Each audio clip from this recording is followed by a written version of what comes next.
Harm reduction, or harm minimization, means simply that, reducing harm. It's a way of thinking about problems at an individual level, and it's also a form of policy. Harm reduction, in essence, says safety first. Taking a harm reduction approach is especially useful when normal life activities become potentially destructive, while at the same time, we've come to terms with the fact that these activities will continue for better or worse.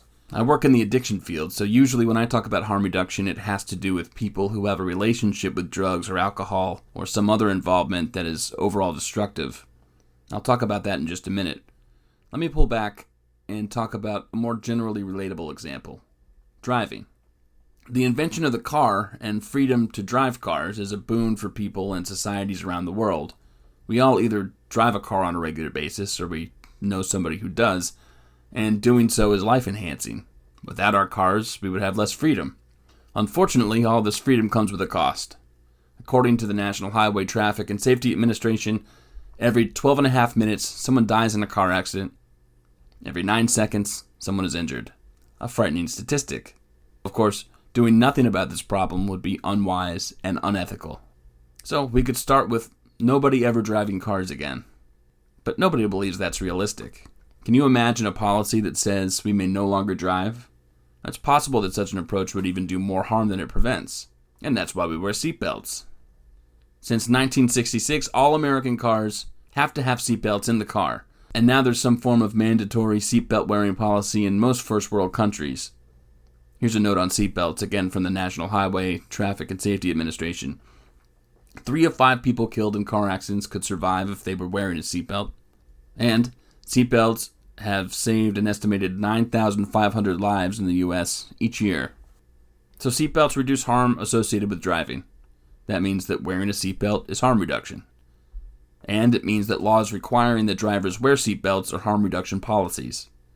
So let's recap. People drive, and we're not going to change that. Unfortunately, people are regularly harmed or killed in driving accidents. Nobody has ever thought it plausible to create a broad anti-driving mandate. So alternatively, we figured out ways to continue to drive while reducing risk associated with driving, which includes wearing seatbelts. We know that it may not be possible to reduce the risks involved with driving all the way down to zero, but we continue to drive while exploring ever more effective harm reduction techniques. Car companies are upping their safety features more and more each year, and driving's becoming ever safer, all things equal. You get it? Harm reduction. Harm reduction is a common-sense safety approach which also encourages and fosters growth. Can you see how this leads into a harm reduction approach for addictive involvements and substance use? Let's do another non-drug example, just in case. Harm reduction in the coronavirus. We're in the midst of a global pandemic. Haven't you noticed? The coronavirus is a bad virus and it's contagious and it can be fatal, especially to the people who have pre-existing conditions like respiratory conditions. Of course, there's a perfectly safe solution for avoiding infection with COVID-19. Just stay inside and away from all other human beings permanently. But nobody believes this is a healthy approach. People need to live their lives. And a crucial part of living a healthy life is connection to community and to others. Actually, for many, living their lives now means that they protest in large groups, as well as normal activities like spending time with family and friends. In fact, the need for connection is so essential to human functioning that even those who look through a medical lens, like Dr. Anthony Fauci, accept and even encourage human engagement. So medical officials like Fauci don't say that people have to stop protesting, and none believe that we have to simply stop all involvement with all people for the next 18 months. Here's a quote from the New York Times, which describes us taking a harm reduction approach to the coronavirus. Quote, "Because life on permanent lockdown isn't sustainable, public health experts are beginning to embrace a harm reduction approach, giving people alternatives to strict quarantine. These options, like forming a bubble with another household or moving social activities outdoors, don't eliminate risk, but they minimize it as people try to return to daily life." End quote. You see? Harm reduction. So what does harm reduction look like with respect to addictive behaviors and substance use? Well, some involvements that can be addictive, like love, sex, food, shopping, are impossible to stop altogether. Some addictions, like drugs and alcohol, can be halted, but many people are unwilling or unable to do so, and certainly forever.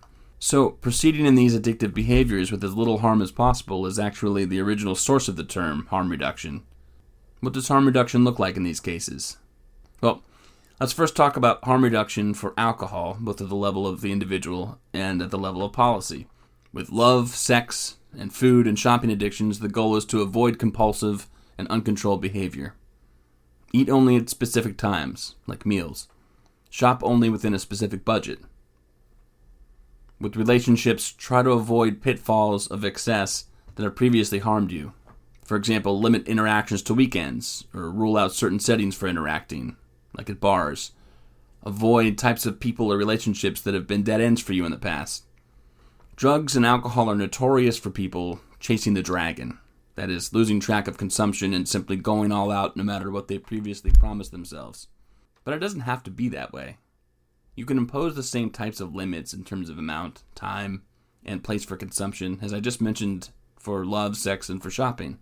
We already encourage people to practice harm reduction with respect to drinking. For example, it's not illegal for me to drink to the point of intoxication, and in fact, I do from time to time. Nobody tells me not to drink, but they do discourage me from drinking and driving. They encourage me to plan out ways to get home or from point A to point B, and I'm reminded to do this by messaging on television, by my family and friends, and by my own best thinking. It's harm reduction. Though, to be fair, I'm a pretty low risk for developing an addiction. I just don't have the time to be pulled into a destructive cycle right now. I have a family that I love, friends that I admire, involvements that are purposeful, and I enjoy conscious experience. But that wasn't always the case. I used to be addicted to drugs and alcohol, something I outgrew on my own without rehab or support groups.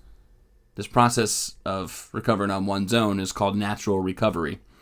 And interestingly enough, natural recovery is the rule, not the exception. It's commonplace. Or put another way, most people with addictions to alcohol or drugs regain balance in their lives and recover from those addictions over time. Even someone with an extreme drinking problem can benefit from a harm reduction approach, in addition to, or in lieu of, abstaining from alcohol and never drinking again. But you'll recall, I said most people recover from their alcohol and drug addictions over time. What about the people who don't? That's a large number of people. How can they benefit from harm reduction? Well, it may be that they assess risks on their own and attempt to reduce them. People do it all the time. It's what keeps them alive. Nobody knows for sure who will and won't find meaning or purpose and eventually pursue a non-addicted life. But statistically speaking, we know not everyone will do so. So that's where policy comes into play. And actually, let's take on one of the most extreme examples of harm reduction for alcohol before discussing harm reduction for drugs. Seattle, like other cities, has a famous Skid Row populated by long-term street drinkers. These men and women often wound up in hospitals and in prisons, and at a great public expense. In order to get these homeless drinkers off the street, Seattle offered them wet housing, safe residences where they could drink as they wished. So here's the result, as described in Time by addiction expert and neuroscience journalist Maya Solovitz.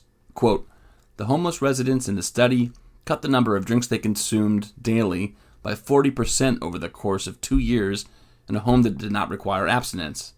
Moreover, for every 3 months of their stay, participants consumed 8% fewer drinks on average on their heaviest drinking days.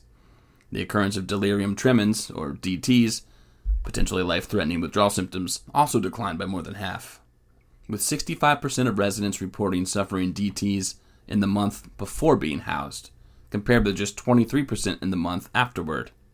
End quote.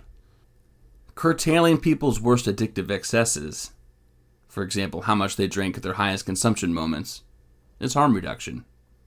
We might all pray that people would cure their addictions and cease drinking altogether, but for a large and possibly growing number of people, ones often at the bottom of society's ladder, that doesn't happen.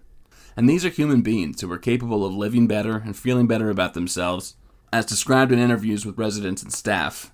So I couldn't help but pull in a few quotes. This is a quote from a staff member of the Seattle Wet Housing Program, a person who opposed it in the beginning, mind you.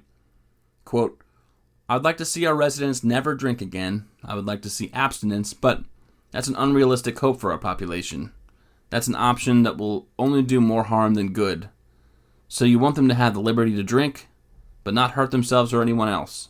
One resident of the program said, "You've got to maintain a certain amount of intelligence to be able to stay here and get drunk at the same time. You don't have to get drunk, just enough to go lie down. Lie down, take a nap, take a good night's sleep. Maintain, that's it." End quote. Giving alcohol-addicted people a space to drink, a space that limits the risk associated with drinking outside of that space.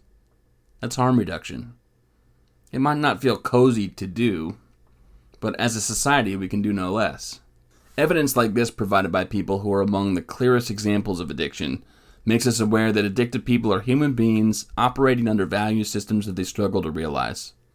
Their failures can kill them or doom them to society's permanent underside, but they are seeking satisfaction and comfort and self-respect like all of us. With addiction seemingly all around us, including areas of life we never previously considered, like gaming, electronic devices, eating, sex, love, finding a balance between being exposed to powerful experiences and maintaining a stable life is a task we may all face. A negative bias against drugs does nothing to help achieve this balance. Quite the opposite. So, at long last, let's talk about harm reduction for substance use problems. Harm reduction conceives that helping a person doesn't necessarily mean they quit using drugs. It may mean that a person reduces their use to less dangerous levels, or uses or administers the drug in ways that are less harmful. The primary example of harm reduction has been distributing and using clean needles to avoid HIV infections. Needle exchange programs curtailed the AIDS epidemic in Europe and the United States, but only belatedly here, with resistance and delays that cost hundreds of thousands of lives. I'll get to that. In the case of clean needle programs, to some extent, the person's heroin addiction has been accepted. At the same time, the contact provided with healthcare workers or simply concerned helpers is an ameliorative factor that moves many to quit injecting drugs or heroin use altogether. Similar results to wet housing in Seattle, where homeless street drinkers were provided secure residences without a demand that they abstain, and they reduced their drinking substantially. They still might be classified as having alcohol use disorder. They nonetheless significantly improved their health along with their living conditions. The harm reduction concept of drug and addiction treatment has gained traction worldwide, and this is true even as harm reduction is a difficult idea for many people to grasp when it's applied to those who have very serious drug-related problems. But the United States, as usual, has been especially slow to adopt the harm reduction idea and approaches. Our slowness in this regard is due to the trifecta of American temperance, our abstinence fixation, and the 12-step approach to substance use programs. When I spoke with Ethan Nadelman, a leading American figure in drug policy reform, he said this, quote, "Where the 12-step thing has the most to own up to is its role in impeding harm reduction interventions to stem the spread of HIV and AIDS. Why was it that Australia and England and the Netherlands were able to stop the spread and keep the number for injecting drug users under 5 to 10%, and the U.S. was not? It's that notion that abstinence is the only permissible approach, that we're not going to, quote, enable an addicted person by giving him a clean needle. There has to be a kind of owning up to that role, and hundreds of thousands of people dying unnecessarily." End quote. So, this American distaste for addressing substance use issues in ways that don't involve abstinence derails our thinking, even as, according to a series of large national research studies such as the National Epidemiologic Survey on Alcohol and Related Conditions, NESARC, most of the many people who outgrow alcohol dependence here in the United States cut back without abstaining entirely. Here's another harm reduction technique: narcotic substitution therapy. Pharmaceuticals such as methadone, buprenorphine, and Suboxone, which is buprenorphine plus Naloxone, provide safer ways of consuming narcotics through regulated prescriptions for people who use opioids. These therapeutic drugs have been shown to reduce drug-related deaths. Still, some people prefer to remain on heroin, or they use the drugs in dangerous ways, as did Anna Nicole Smith and her son, both of whom died from their unregulated methadone use. Or they may simply become unhealthily addicted to the substitute drug itself, as many people report occurs for Suboxone. The easiest drug to administer in a life-saving way is Naloxone, Narcan, a narcotic antagonist that reverses the effects of opioid drug use and revives the comatose drug users. It's become widely popular for police and emergency medical and other care workers to be equipped with Naloxone kits. I carry Naloxone with me in my work with teenagers, and it's perfectly permissible. Of course, these one-shot reversal therapies doesn't change whether or not a person is addicted to an opioid or narcotic drug, so just allowing people to take their existing drug of choice safely would accomplish the same goal. Think about that. People are becoming more and more in favor of Naloxone, because it saved lives, but giving people their drug of choice would accomplish that same goal. Enter drug consumption sites, DCS, also called by other names such as supervised injection facilities, in which people use an opiate or other drug in a sterile environment with trained personnel available. No fatality has ever been reported in a drug consumption site. Most of the 100 drug consumption sites are located in Europe, including sites in Switzerland, Germany, Spain, Denmark, and in a smaller number of countries, pharmaceutical-grade heroin is provided to long-term users, called HAT, or heroin-assisted treatment, with similarly beneficial outcomes. Safe injection sites are now being set up across Canada. There's currently not a single DCS in the U.S. Although such sites have been planned for Seattle, New York, Baltimore, Philadelphia, and San Francisco in response to our utter failure to stem drug deaths, the Trump administration opposes them tooth and nail. Even though they're successful at reducing mortality and other problems, these harm reduction therapies are not exactly addiction remedies. As is true for vaping and nicotine replacement patches and gums, the person may still be entirely dependent on the target drugs, nicotine or opioids respectively. On the other hand, these therapies greatly reduce present risks, and they also may provide transition route to further reductions or ending use entirely. Amid the nationwide movement toward legalizing marijuana is increasingly being seen as a possible pathway for quitting opioid addictions. In fact, states with dispensaries for medical marijuana have witnessed a decline in opioid deaths relative to other states. And indeed, this has been one of the few strategies that has proved effective in reversing opioid death in America. For some people, at least, marijuana is an effective pain reliever and an acceptable replacement for opioids. And people don't die from marijuana, even if they can be addicted to it. Here's the thing about harm reduction policies in the U.S. The most common sense harm reduction efforts are laughed out of the room unless they're politically saleable. The U.S. establishment continues to rule out anything but abstinence, despite the many harms this thinking has caused us. And in the 1980s, New Jersey Governor Christine Whitman adamantly refused the recommendation of her own AIDS Commission when it proposed clean needle programs, which the committee estimated would save the lives of 700 drug users a year. Her opposition led to a 10-year delay in the implementation of clean needles in New Jersey, which, according to her AIDS Commission, caused 7,000 deaths. Whitman's refusal to allow needle programs wasn't based on any evidence that the programs encouraged drug use. In practice, research conducted by New Jersey's Robert Wood Johnson Foundation found the programs led more people to quitting more drugs. As well, per usual, the Trump administration, through Assistant Attorney General Rod Rosenstein, has indicated they will quickly shut down any drug administration sites, for example, in a Philadelphia neighborhood inundated with drug deaths because, they claim, such sites encourage drug use. It's hard not to note at this point that American attitudes toward drugs and treatment resist change regardless of all evidence.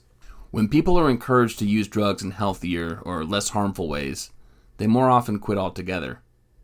This is because through the ability to take control of their behaviors, to treat drugs more safely, they empower themselves. The same is true when people smoke in only selected spots at permitted times. Drug users in clean needle and drug administration programs are also working with supportive people, including others who have quit using injectable drugs. In this way, those who are addicted to drugs show greater regard for themselves, which leads to greater self-acceptance and a better chance of embarking on a non-drug using lifestyle, rather than encouraging them to do drugs. Americans are obsessed with what we call recovery. Anything that wraps the recovery or treatment label around their cause is politically saleable and to be lauded, and even if recovery is not what the model or the program or the policy actually inspires. But what can I tell you? Do the math. What percentage of alcohol-dependent people ever enter AA or treatment? The NESARC survey says 12%, but you can ask your local AA expert. Of those, how many people stay with AA for a year? A famous AA survey found 5%. Lance Does wrote about it in his book, The Sober Truth. That's 1 in 20. But again, consult your local AA expert. So 5% of 12% who join and succeed at AA and rehab is 0.6%. Less than 1 in 100. Is that our national standard and our goal for success? And how pray tell, do we look out for the more than 99% who are not served by our AA and abstinence approaches? Taken together, how do you feel that we're doing in the U.S. with current approaches to alcohol and drugs? Most people will tell you that we're not succeeding.